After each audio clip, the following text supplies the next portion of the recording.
जी students, आवाज आ रही है मेरी? इलेक्ट्रिसिटी ब्रेकडाउन था, बट अब ठीक है, दोबारा से स्टार्ट करते हैं।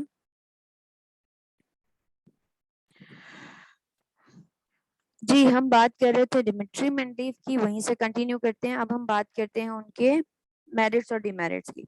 तो डिमिट्री मेंडलीव ने जो है एलिमेंट्स को एटॉमिक मैसेस की बेस पर अरेंज कर दिया, और उन्होंने कहा कि जो है वो अगर आप उन्हें ascending order of their atomic masses arrange करेंगे तो आपको एक रेगुलर इंटरवल के बाद प्रॉपर्टीज में रिपीटिशन नजर आएगी, प्रॉपर्टीज सेम नजर आएंगी। इस तरीके से उन्होंने पीरियोडिक टेबल को अरेंज किया और हमें पीरियोडिसिटी के बारे में भी आइडिया दे दिया। अब बात करते हैं इनके एडवांटेजेस की, इनके लॉ, इन्होंने जो हमें पीरियोडिक टेबल दिया, जो पीरियोडिक टेबल अरेंज कर दिया, उसके एडवांटेजेस की बात करते हैं। सबसे इम्पोर्टेंट एडवांटेज जो मैंने आपको लास्ट टाइम भी बताया था, दैट वाज कि इन्होंने कुछ गैप्स छोड़े थे पीरियोडिक टेबल में, अपने कुछ स्पेसेस छोड़ दी थी, एंड ही सेड दैट कि after some time the new elements will discover and they will be fit in these gaps. उन्होंने कहा कि कुछ टाइम के बाद नए एलिमेंट्स डिस्कवर होंगे और वो इन गैप्स में आराम से फिट हो जाएंगे, और वाकई ही ऐसा हुआ। इन्होंने जो एग्जैक्ट पोजीशन जर्मेनियम के लिए, जर्मेनियम द एलिमेंट उसके लिए स्पेस छोड़ी थी, एग्जैक्टली वो वहीं पर फिट हो गया। ये उनका एडवांटेज था उनके पीरियोडिक टेबल का, कि इस तरह वक्त के साथ जो न्यू एलिमेंट्स वाकई ही डिस्कवर हो रहे थे वो इन स्पेसेस में फिल मतलब इजीली फिट हो रहे थे। उसके बाद उनका जो एक और बहुत अच्छा काम था उनके पीरियोडिक टेबल, जब वो अरेंज कर रहे थे तो उन्होंने हमें एटॉमिक मास, बेरिलियम का एटॉमिक मास बहुत एग्जैक्टली ठीक बताया था। बेरिलियम का एटॉमिक मास जो साइंटिस्ट, उस टाइम के साइंटिस्ट कहते थे, दैट वाज 13.5, जो कि हम जानते हैं बेरिलियम का 13.5 एटॉमिक मास नहीं होता, बेरिलियम का एटॉमिक मास 9 होता है। तो 9 एटॉमिक मास बेरिलियम का होता है, और उस टाइम के साइंटिस्ट कहते हैं कि दैट इज 13.5, जो कि गलत था। तो मेंडलीफ ने जो आइडिया लगाया था, जो प्रपोज किया था एटॉमिक मास बेरिलियम का, वो 9 था। तो पीरियोडिक टेबल जो मेंडलीफ का था, उससे हमें इस तरह के बहुत सारे बेनिफिट्स मिले। डिसएडवांटेज की बात करेंगे, जिसकी वजह से इनका पीरियोडिक टेबल एक्सेप्ट नहीं हुआ। अब हमारे पास एक मॉडर्न पीरियोडिक टेबल है, व्हाट इज दैट, उसकी बात कर लेते हैं। ये सारे मैं लास्ट लेक्चर का रिव्यू दे रही हूँ, ताकि जिन्होंने आज ज्वाइन किया है उनको भी ये सारा दोबारा से idea they, because it's very important कि आपको पीरियोडिक टेबल का एक स्केच पता हो, इसकी हिस्ट्री पता हो, ताकि हम पढ़ें, क्योंकि 5 to 6 चैप्टर आपके पीरियोडिक टेबल के ही हैं स्टार्टिंग के। जी आगे बात करते हैं डिफेक्ट्स की। अब हमने एडवांटेजेस की बात की, अब इसके कुछ डिफेक्ट्स की यानी कि डिसएडवांटेजेस की बात कर लेते हैं। इनके पीरियोडिक टेबल की डिफेक्ट्स क्या थे उसमें। सबसे पहला डिफेक्ट्स के कोई आइडिया नहीं मिलता हमें एटॉमिक मास से एटम के स्ट्रक्चर का, जबकि एटॉमिक नंबर हमें एटम के स्ट्रक्चर के बारे में बताता है। तो हमें तो एटॉमिक मास से कोई आइडिया नहीं हो रहा था, तो एटॉमिक मासेस की बेसिस पर पीरियोडिक टेबल अरेंज करने पर हमें ये कोई बेनिफिट नहीं हो रहा था कि हम एक स्ट्रक्चर ऑफ एटम का आइडिया लगा लें। और जब तक हमें स्ट्रक्चर का आइडिया नहीं होगा तो हम उसके केमिकल रिएक्शंस का एग्जैक्ट आइडिया नहीं लगा सकते, बिकॉज अगर आपको स्ट्रक्चर पता है, आउटर मोस्ट शेल में कितने इलेक्ट्रॉन्स हैं, आपको इस बात का आइडिया हो जाता है, तो आप केमिकल प्रॉपर्टीज के किस टाइप के रिएक्शंस होंगे, कौन कितने इलेक्ट्रॉन्स एक्सेप्ट करेगा, कौन कितने इलेक्ट्रॉन्स डोनेट करेगा, उसका आपको आइडिया हो जाता है। तो हमें एटॉमिक मासेस की बेसिस पर जब स्ट्रक्चर ऑफ एटम का नहीं पता चल रहा, तो that is considered as the defect of the Mendeleev periodic table. दूसरी बात, हाइड्रोजन की कोई स्पेस नहीं थी, हाइड्रोजन की कोई स्पेस डिसाइड नहीं हुई थी मेंडलीव के पीरियोडिक टेबल में। वैसे तो मॉडर्न में भी हमें एग्जैक्ट पोजीशन नहीं पता चलती, लेकिन उन्होंने बिल्कुल हमें कोई आइडिया नहीं दिया, क्योंकि हाइड्रोजन की प्रॉपर्टीज फर्स्ट ग्रुप के एलिमेंट से भी मैच करती है, 4 से भी करती है, और आपकी जो है वो 7 से भी करती है। तो डिफरेंट ग्रुप्स के एलिमेंट्स के साथ इसकी प्रॉपर्टीज मैच कर रही होती हैं। तो हाइड्रोजन का हमें मेंडलीव ने हाइड्रोजन की प्लेसमेंट का कोई आइडिया नहीं दिया। उसके अलावा लेंथेनाइड्स एंड एक्टिनाइड्स भी प्रॉपरली प्लेस्ड नहीं हुए। उन्होंने, हम तो जानते हैं, अब हम लेंथेनाइड्स और एक्टिनाइड्स की जो सीरीज है उन्हें हम बॉटम पे रखते हैं, एफ ब्लॉक में रखते हैं, लेकिन मेंडलीव ने हमें इसके बारे में कोई आइडिया नहीं दिया। उसके अलावा आइसोटोप्स की पोजीशन के बारे में हमें मेंडलीव ने कोई आइडिया नहीं दिया कि आइसोटोप्स कैसे अरेंज करने हैं। दूसरी चीज मैंने आपको बताया था कि कुछ एलिमेंट्स ऐसे अरेंज किए थे कि जो एटॉमिक मासेस थे, जिसका ज्यादा था वो पहले रख दिया था और जिसका कम था वो बाद में रख दिया था। फॉर एग्जांपल कुछ पेयर्स की अगर मैं बात करूं, जैसे कि आर्गॉन था और पोटेशियम था। आर्गॉन का हमें पता है 39.9 होता है, जो कि हम तकरीबन 40 कंसीडर कर लेते हैं, और पोटेशियम का 39 होता है, फिर आगे कैल्शियम का 40 होता है। सो इनकी प्लेसमेंट बिल्कुल ठीक नहीं थी, पहले पोटेशियम रखते फिर आर्गॉन रखते, बिकॉज एटॉमिक मास पोटेशियम का कम है और आर्गॉन का ज्यादा है, लेकिन ऐसा नहीं था। तो ये एक मिस्टेक। एक और उन्होंने एक पेयरिंग में मिस्टेक की थी, दैट वाज कोबाल्ट एंड निकल की। अब कोबाल्ट का एटॉमिक मास होता है 58.9, जो कि तकरीबन 59 बन जाता है, ठीक है, और निकल का होता है 58.6। इनके एटॉमिक मासेस हैं, लेकिन कोबाल्ट को पहले रखा और निकल को बाद में रखा। तो एटॉमिक असेंडिंग एटॉमिक मासेस की बेसिस पर भी कोई प्रॉपर अरेंजमेंट नहीं है।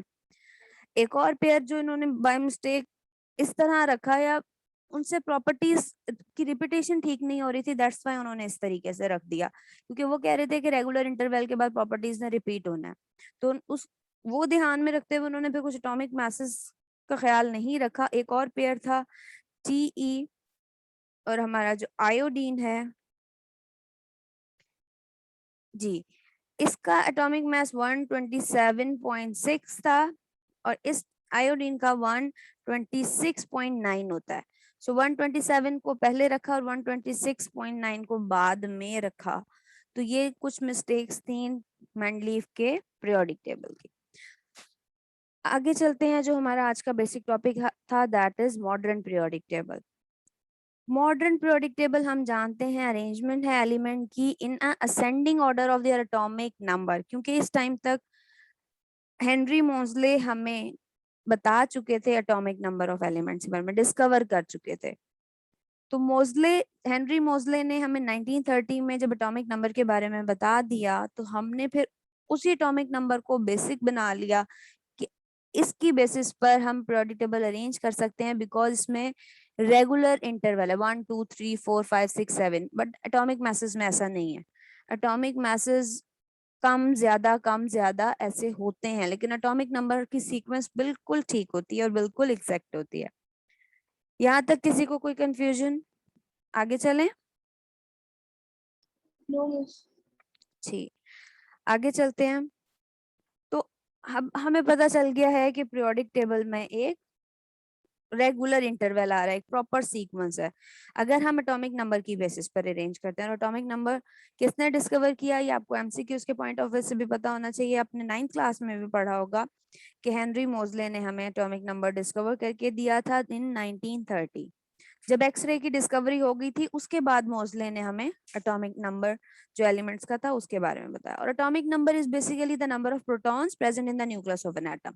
आप जानते हैं एटॉमिक नंबर, जितने भी नंबर ऑफ प्रोटॉन्स एक एटम के न्यूक्लियस में होते हैं वो उसका एटॉमिक नंबर होता है। और जितने प्रोटॉन्स होते हैं उतने ही इलेक्ट्रॉन्स होते हैं, बिकॉज एक एटम न्यूट्रल होता है, अगर वो इलेक्ट्रॉन लूज या गेन ना करे। तो एक न्यूट्रल एटम के पास जितने प्रोटॉन्स होंगे उतने ही इलेक्ट्रॉन्स होंगे। तो हम एटॉमिक नंबर को एक फंडामेंटल प्रॉपर्टी कंसीडर कर सकते हैं कि जी atomic number is a fundamental property of an element. Atomic mass नहीं है। एटॉमिक मास एक फंडामेंटल प्रॉपर्टी नहीं हो सकती, क्योंकि उसमें कोई प्रॉपर सीक्वेंस ही नहीं है, और ना ही हम उससे केमिकल प्रॉपर्टीज का आइडिया लगा सकते हैं। सो अब जानते हैं कि modern periodic table atomic number की बेसिस पर अरेंज है। तो अब हम सारी चीजें इसमें डिस्कस कर लेते हैं कि क्या चीज कैसे है, और मेंडलीफ के पीरियोडिक टेबल में जो जो डिफेक्ट्स थे वो मॉडर्न पीरियोडिक टेबल में कैसे ठीक किए गए हैं। सबसे बेसिक जो थी वो प्रॉब्लम थी लेंथेनाइड और एक्टिनाइड्स की, उनके बारे में उनकी कोई प्रॉपर प्लेसमेंट नहीं थी। तो हम जानते हैं मॉडर्न पीरियोडिक टेबल में बॉटम पर प्लेस किया गया, तो अच्छी सी एक पोजीशन है अब हमारे पास मॉडर्न पीरियोडिक टेबल में लेंथेनाइड्स और एक्टिनाइड सीरीज की। उसके अलावा आइसोटोप्स के बारे में हमें पता चल गया है कि जो भी एलिमेंट्स लिखे गए हैं उन सबके जो एटॉमिक मैसेज हैं वो बेसिकली उन सारे आइसोटोप्स की रिलेटिव अबंडेंस है। ये आप पढ़कर आए हैं चैप्टर 1 में फर्स्ट ईयर में, रिलेटिव अबंडेंस के बारे में। तो जितने भी एलिमेंट्स लिखे हुए हैं और उनके एटॉमिक मैसेज लिखे हुए हैं वो बेसिकली उस एलिमेंट के चाहे 11 आइसोटोप्स हो चाहे 16 आइसोटोप्स हो, उन सब की रिलेटिव अबंडेंस ली गई है। रिमेंबर, अगर आपको याद हो रिलेटिव अबंडेंस वाला टॉपिक, तो उनकी रिलेटिव अबंडेंस लेकर उनकी जितने भी परसेंटेज थी अर्थ में, हमारे अर्थ में जितनी भी उसकी रिलेटिव परसेंटेज थी, उसको उनके एटॉमिक मासेस के साथ मल्टीप्लाई किया था और सबको आपस में ऐड करके 100 से डिवाइड किया था। तो हमने उनकी रिलेटिव अबंडेंस ली हुई है। तो दैट मींस आइसोटोप्स भी पीरियोडिक टेबल में अरेंज है, क्योंकि वो जो एलिमेंट लिखा गया है वही उनके आइसोटोप्स की पोजीशन है, क्योंकि हमने उनके एटॉमिक मासेस को बेसिकली उनके रिलेटिव अबंडेंस के अकॉर्डिंग लिखा हुआ है। जैसे नियॉन का आपको पता है 20 पॉइंट समथिंग लिखा गया है atomic mass, so that is the average of the atomic masses of all the isotopes। तो इस तरीके से हमने मॉडर्न पीरियोडिक टेबल में, तो ये जो डिफेक्ट था उसे इम्प्रूव किया गया मॉडर्न पीरियोडिक टेबल में। उसके अलावा मैंने आपको कल बताया था कि जो बेरिलियम है, magnesium, calcium, strontium, barium, zinc, ये सारे के सारे एलिमेंट्स जो थे वो मेंडलीव ने तो एक ही आपके जो है उसमें अरेंज कर दिए थे वर्टिकल ग्रुप में, लेकिन इनकी पोजीशन एक नहीं बनती है। जो जिंक है, कैडमियम है, मरकरी, इनकी तो प्रॉपर्टीज मैच ही नहीं करती इन दूसरे एलिमेंट्स से, इन एलिमेंट्स के साथ, क्योंकि वो ट्रांजिशन एलिमेंट्स हैं। तो मॉडर्न पीरियोडिक टेबल में हम जानते हैं कि इनके तो ब्लॉक्स ही डिफरेंट हैं। जिंक, कैडमियम, मरकरी, ये डिफरेंट ब्लॉक्स में, ये बी ब्लॉक, बी सब ग्रुप में आते हैं हमारे पास, और हमारे पास डी ब्लॉक में आते हैं और ट्रांजिशन एलिमेंट्स हैं। तो हमने इन्हें सेपरेटली अरेंज किया हुआ है मॉडर्न पीरियोडिक टेबल में। ग्रुप्स एंड पीरियड्स को डिटेल में पढ़ते हैं पीरियोडिक टेबल में।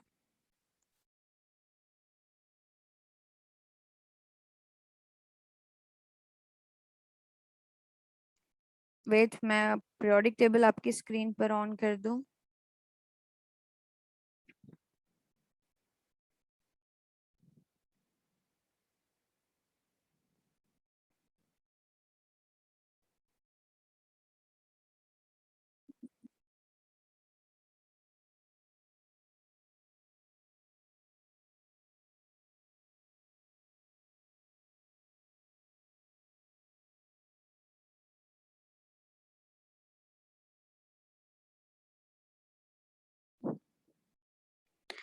जी, वैसे तो हम जानते हैं कि टोटल 18 पीरियोडिक टेबल हैं, पीरियड्स, ग्रुप्स हैं, sorry not periodic table, groups हैं। 18 ग्रुप्स हैं जो कि फर्दर 2 सब ग्रुप्स में डिवाइड हुए हैं। 18 ग्रुप्स जो कि फर्दर 2 सब ग्रुप्स में हैं, ग्रुप ए, सब ग्रुप ए और सब ग्रुप बी। जी, 18 कैसे हैं? 1 2 3 4 5 6 7 8 9 10 11 12 13 14 15 16 17 एंड 18, ये 18 ग्रुप्स हैं, 7 पीरियड्स हैं।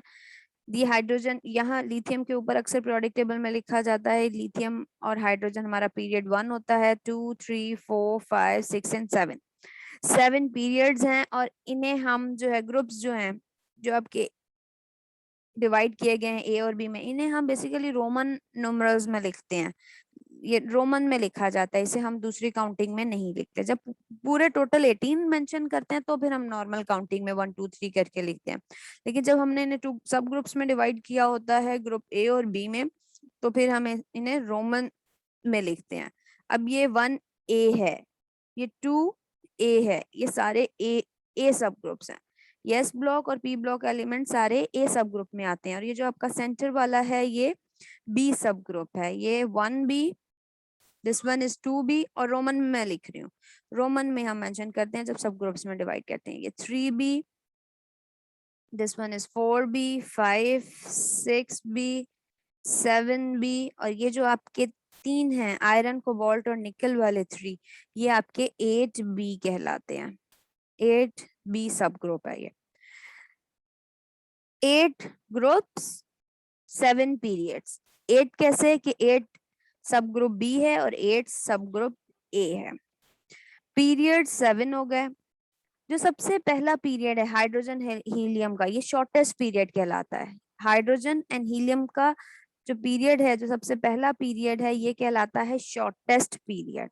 सबसे शॉर्टेस्ट क्यों है? क्योंकि इसमें सिर्फ 2 एलिमेंट्स। उसके बाद आपका जो सेकेंड और थर्ड पीरियड है, ये कहलाता है शॉर्ट पीरियड। पहला वाला शॉर्टेस्ट होता है, सेकंड और थर्ड शॉर्ट पीरियड कहलाता है। शॉर्ट पीरियड में हमारे पास जो है वो आपके पास जो है वो कितने 6 7 8 8 आपके पास टिपिकल और जिन्हें हम रिप्रेजेंटेटिव एलिमेंट्स भी कहते हैं वो आते हैं। 6 ये वाले एलिमेंट्स और 2 ये, इन्हें कहा जाता है टिपिकल या रिप्रेजेंटेटिव एलिमेंट्स। टिपिकल या रिप्रेजेंटेटिव एलिमेंट्स। बीच वाले आप जानते हैं ट्रांजिशन एलिमेंट्स होते हैं। ये जो आपके एस और पी ब्लॉक के हैं ये कहलाते हैं टिपिकल या और रिप्रेजेंटेटिव एलिमेंट्स। तो जो सेकंड और थर्ड पीरियड है ये शॉर्ट पीरियड होता है और इसमें आपके पास 8 टिपिकल या रिप्रेजेंटेटिव एलिमेंट्स मौजूद होते हैं। कोई कंफ्यूजन?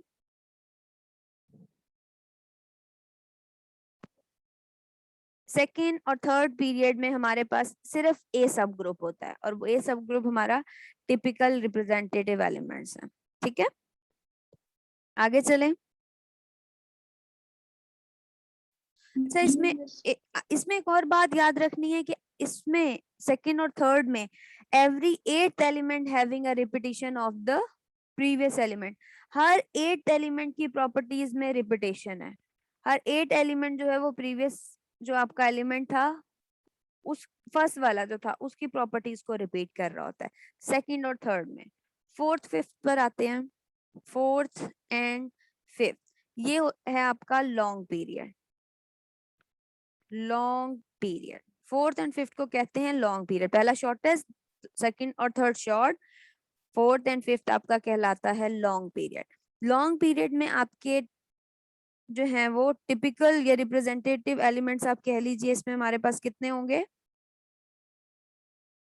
जी, कितने होंगे?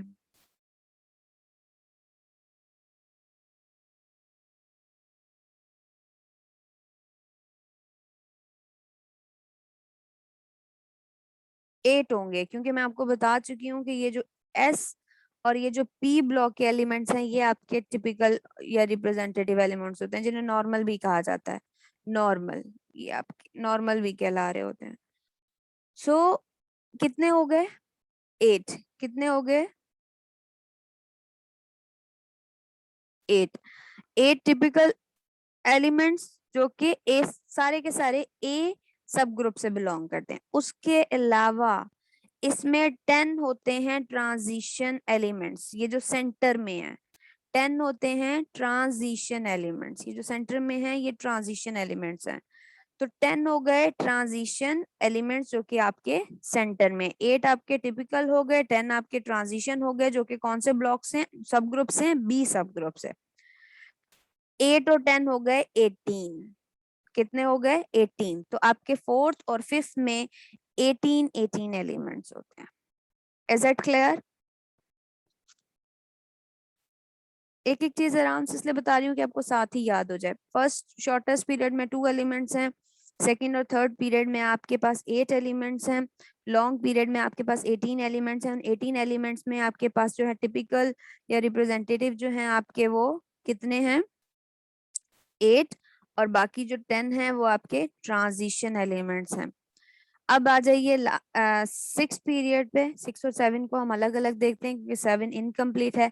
6 होता है आपका लॉन्ग पीरियड। सम बुक्स में इसको लॉन्गेस्ट पीरियड भी लिखा जाता है, लेकिन this is also a long period, जैसे 4 और 5 है। इसको अलग से इसलिए डिफाइन कर रहे हैं, है तो ये भी लॉन्ग ही, 4 5 के साथ नहीं कर रहे, बिकॉज इसमें आपके इनर ट्रांजिशन एलिमेंट्स भी आ जाते हैं और इनर ट्रांजिशन एलिमेंट ये लेंथेनाइट सीरीज है। इस लेंथेनाइट सीरीज को इनर ट्रांजिशन एलिमेंट कहते हैं और ये 14 एलिमेंट्स होते हैं। तो इसमें हमारे पास 6 पीरियड में, जैसे लॉन्ग पीरियड कहा जा रहा है, हमारे पास 8 तो हो गए नॉर्मल आपके टिपिकल एलिमेंट्स, 10 हो गए आपके ट्रांजिशन एलिमेंट्स और 14 होते हैं इनर ट्रांजिशन एलिमेंट्स। ये इनर इसलिए कह रहे हैं कि इसके बीच में से निकले हुए हैं। 57 के बाद ये देखें 58 59 60 ये आपके एटॉमिक नंबर की सीरीज ये स्टार्ट हो रही है। 58 57 लेंथेनियम के बाद, लेंथेनियम के बाद 58 ये आपका, 57 के बाद 58 59 ये आपकी लेंथेनाइड वाली नीचे सीरीज आ रही है। तो that's why it is called as inner transition elements. तो ये कहलाते हैं इनर ट्रांजिशन एलिमेंट्स और ये 14 एलिमेंट्स होते हैं।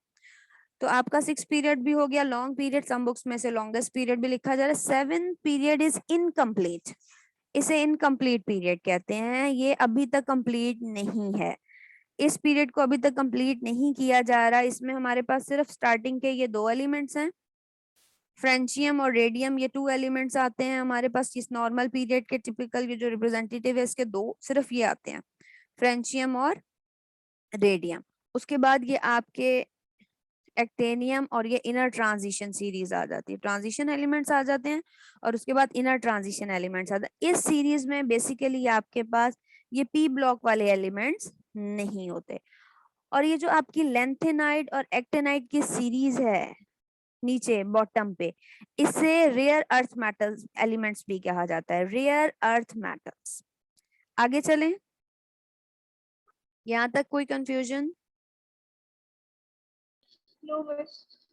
ठीक है, आगे चलते हैं। 14 इसमें इनर ट्रांजिशन एलिमेंट्स होते हैं, सिर्फ 7 ट्रांजिशन एलिमेंट्स होते हैं। और ये जो आपके नॉर्मल हैं, मैंने आपको जैसे बताया, ये जो स्टार्टिंग गैस ब्लॉक के जो नॉर्मल एलिमेंट्स हैं फ्रेंचियम और रेडियम, ये 2 होते हैं, ये नॉर्मल एलिमेंट्स कहलाते हैं एस ब्लॉक के, ये 2 होते हैं।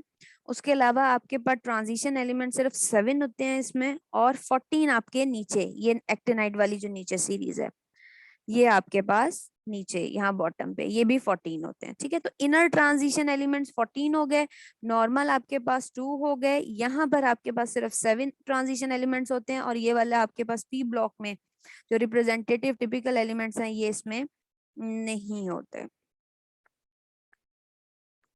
इनर ट्रांजिशन एलिमेंट्स को याद रखना है, रेयर अर्थ एलिमेंट्स भी, रेयर अर्थ एलिमेंट्स भी कहा जाता है, रेयर अर्थ एलिमेंट्स।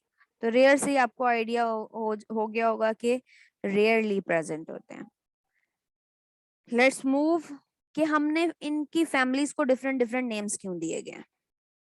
ये जो सबसे पहला ग्रुप है, ये elements lithium, sodium, potassium, rubidium, caesium, फ्रेंचियम, ये जो सबसे पहला ग्रुप है, इन एलिमेंट्स को कहा जाता है अल्कली मेटल्स। अल्कली आप जानते हैं बेस को कहते हैं, तो अल्कली मेटल्स इन्हें क्यों कहते हैं? जी, क्यों कहते हैं इन्हें अल्कली मेटल्स?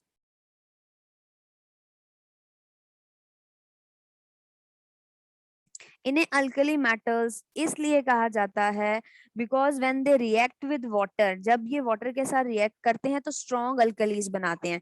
जैसे सोडियम का अगर मैं रिएक्शन करवाऊं वाटर के साथ, तो इट विल फॉर्म NaOH, और NaOH आप जानते हैं कि एक स्ट्रॉन्ग अल्कली है, एक स्ट्रॉन्ग बेस है। सो ये अल्कली मेटल्स, यानी कि जो फर्स्ट ग्रुप के मेटल्स हैं अल्कली मेटल इसीलिए कहा जाता है because they form strong alkalis, strong bases बना रहे होते हैं। सेकेंड ग्रुप आपका जो है कहलाता है अल्कलाइन, मैं यही मेंशन कर रही हूँ, अल्कलाइन अर्थ मेटल्स। ये सेकेंड ग्रुप के एलिमेंट्स कहलाते हैं alkaline earth metal. Alkaline basically वही बेसिक इन नेचर हो गए। अर्थ मेटल क्योंकि ये अर्थ के क्रस्ट में पाए जाते हैं। अर्थ का आपको पता है, अगर सर्कुलर है तो हम अगर 3 लेयर्स की बात करें तो कोर होता है, मेंटल होता है और क्रस्ट होता है। तो जो अर्थ का क्रस्ट है उसमें ये मेटल्स पाए जाते हैं, तो that's why they are named as alkaline earth metals. उसके बाद आ जाते हैं हेलोजेंस। हेलोजेंस को हेलोजन इसलिए कहा जाता है क्योंकि इनकी सॉल्ट फॉर्मिंग प्रॉपर्टीज होती है, सॉल्ट्स बना रहे होते हैं ये, तो इन्हें सॉल्ट फॉर्मिंग ग्रुप भी कहा जाता है। हेलोजेंस ये आपका फ्लोरीन, क्लोरीन, ब्रोमीन, आयोडीन, एस्टेटिन, ये वाला ग्रुप है। इन्हें हेलोजेंस इसलिए कहा जाता है क्योंकि ये सॉल्ट फॉर्मिंग प्रॉपर्टीज रखते हैं। Halogens means the salt forming group. तो इसमें आपका फ्लोरीन, क्रोमीन, ब्रोमीन, आयोडीन, एस्टेटिन आ जाता है। कोई कंफ्यूजन? No miss. ओके, अगर हम ग्रुप 6 के एलिमेंट्स की बात करें, दिस वन विल बी 3, 4, 5 और ये 6, ये जो ऑक्सीजन, सल्फर, सिलेनियम वाला ग्रुप है, इस ग्रुप के एलिमेंट्स को कैल्कोजिन कहा जाता है। CHALCOGEN,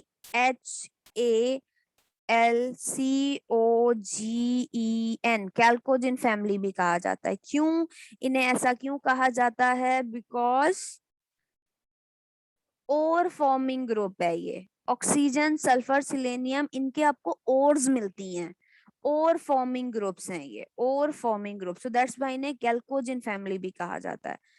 ये जो आपके जितने भी एलिमेंट्स हैं, ऑक्सीजन, सल्फर, सेलेनियम, टेल्यूरियम और इसमें आपका जो है पोलोनियम, ये सारे के सारे और फॉर्मिंग एलिमेंट्स हैं, तो दैट्स व्हाई इन्हें कैल्कोजेन फैमिली भी कहा जाता है। जो आपका ये जो बिल्कुल लास्ट में है, ये आपकी बोरोन फैमिली होती है, कार्बन फैमिली होती है और ये नाइट्रोजन फैमिली होती है। इसे ऑक्सीजन फैमिली भी कहा जाता है, लेकिन एक सेपरेटली भी नेम दिया गया है। ये जो लास्ट है इसे कहते हैं नोबल, नोबल गैसेस। ये नोबल गैसेस हैं। नोबल गैसेस क्यों नोबल?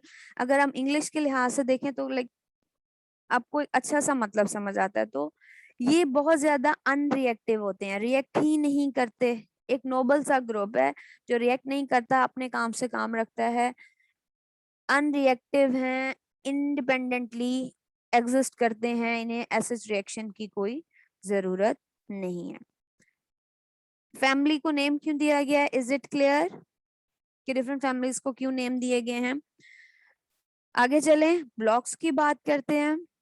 ये आपका जो फर्स्ट एंड सेकंड ग्रुप है ये एस ब्लॉक होता है। ये आपका यहाँ से लेकर बोरॉन से लेकर ये आपका जो है नोबल गैसेस, ये वाला आपका ग्रुप कहलाता है पी पी ब्लॉक। और ये जो सेंटर में आपके ट्रांजिशन एलिमेंट्स हैं ये कहलाते हैं डी ब्लॉक, डी ब्लॉक। और ये जो आपके बॉटम पे है ये कहलाते हैं एफ। इन्हें एस पी डी या एफ इसलिए कहा गया है क्योंकि इनकी इलेक्ट्रॉनिक कॉन्फ़िगरेशन, जब आप सब शेल में, आप फर्स्ट ईयर में भी देख कर आए इलेक्ट्रॉनिक कॉन्फ़िगरेशन सब शेल में, जब आप सब शेल में इनकी इलेक्ट्रॉनिक कॉन्फ़िगरेशन करते हैं तो इनकी कॉन्फ़िगरेशन जो एस ब्लॉक के एलिमेंट्स हैं उनकी एस पर एंड होती है, जो पी ब्लॉक के एलिमेंट्स हैं उनकी इलेक्ट्रॉनिक कॉन्फ़िगरेशन पी पर एंड होती है, जो डी ब्लॉक के एलिमेंट्स हैं उनकी कॉन्फ़िगरेशन डी पर एंड होती है, और जो बॉटम पे एफ ब्लॉक के एलिमेंट्स हैं इनकी इलेक्ट्रॉनिक कॉन्फ़िगरेशन जब आप सब शेल्स में करते हैं तो वो एफ पर एंड होती है। Is it clear? जी मिस। ओके, अब बात करते हैं मेटल्स की। पीरियोडिक टेबल में हमारे पास metals, non metals and metalloids हैं।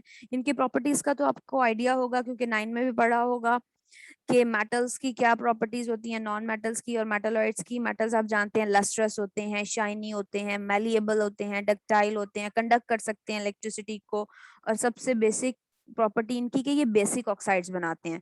जब भी आप मेटल्स को हाँ वाटर के साथ, मेटल के ऑक्साइड्स को वाटर के साथ रिएक्ट करते हैं तो बेसिक ऑक्साइड बनाते हैं, बेसिक नेचर वाले, और ये इलेक्ट्रॉन इजीली लूज कर देते हैं। नॉन मेटल्स की भी प्रॉपर्टीज का आपको आइडिया होगा कि लस्ट्रस नहीं होते, शाइनी नहीं होते, शाइन नहीं करते, और आपको इजीली आप इन्हें तोड़ सकते हैं, ब्रेक कर सकते हैं। ना ये इलेक्ट्रिसिटी कंडक्ट करते हैं, ना ये हीट कंडक्ट करते हैं, और ये एसिडिक ऑक्साइड्स बनाते हैं।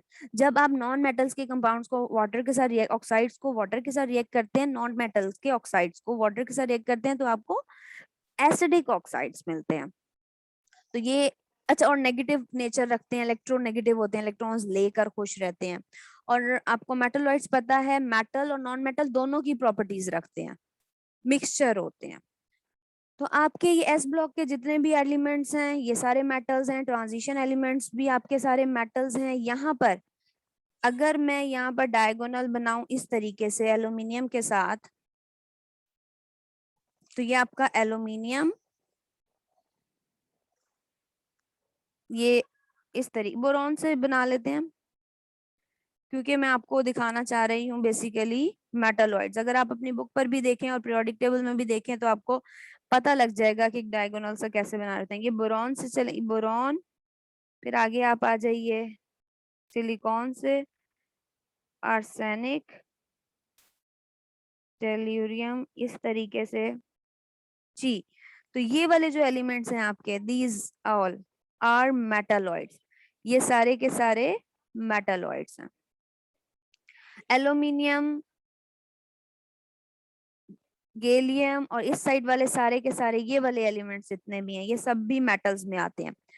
इस डायगोनल से एक जिगजैग से जितने भी ऊपर हैं ये सारे के सारे नॉन मेटल्स हैं। Boron, carbon, nitrogen, oxygen, fluorine, phosphorus, ये सब के सब नॉन मेटल्स हैं। इसके नीचे जो आपके डायगोनल बनता है, जिगजैग बनता है, ये वाले एलिमेंट्स आपके मेटालॉइड्स होते हैं। मेटल और नॉन मेटल दोनों की प्रॉपर्टीज रखते हैं, और उसके अलावा बाकी जितने भी हैं वो सारे मेटल्स हैं। आज की मीटिंग एंड करते हैं, हमने 5 मिनट ज्यादा ले लिए हैं क्लास के।